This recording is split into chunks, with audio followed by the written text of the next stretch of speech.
Today I'm going to show you how to send a final welcome mail in Mailchimp, step by step, so you can make sure new subscribers receive the right message at the right time. This is a really useful setup if you want to create a polished onboarding experience, welcome new contacts properly, and make your email automation feel more professional. If this tutorial helps, please hit the like button and subscribe for more simple software walkthroughs. Alright, let's jump in.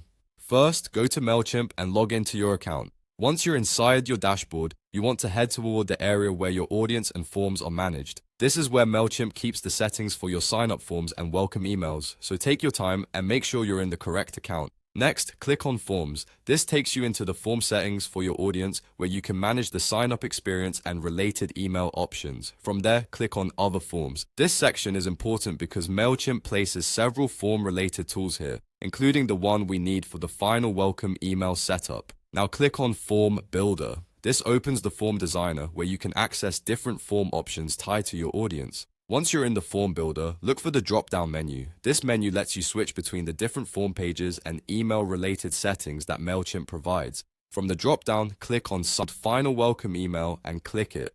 This is the exact setting you need if you want Mailchimp to send one last welcome message after someone joins your audience. Now you should see the option to turn it on.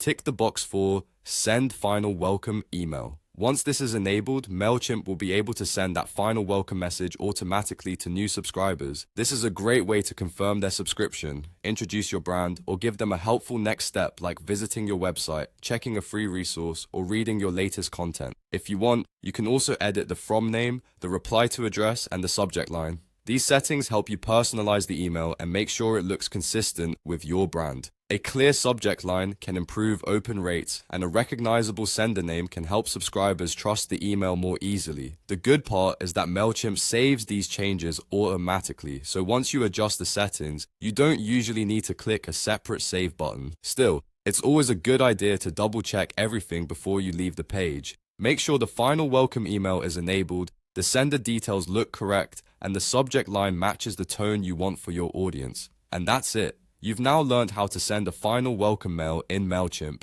This simple setup can make a big difference in how new subscribers experience your brand from the very beginning. If this video helped you out, please give it a like, subscribe to the channel, and turn on notifications so you don't miss the next tutorial. Thanks for watching, and I'll see you in the next one.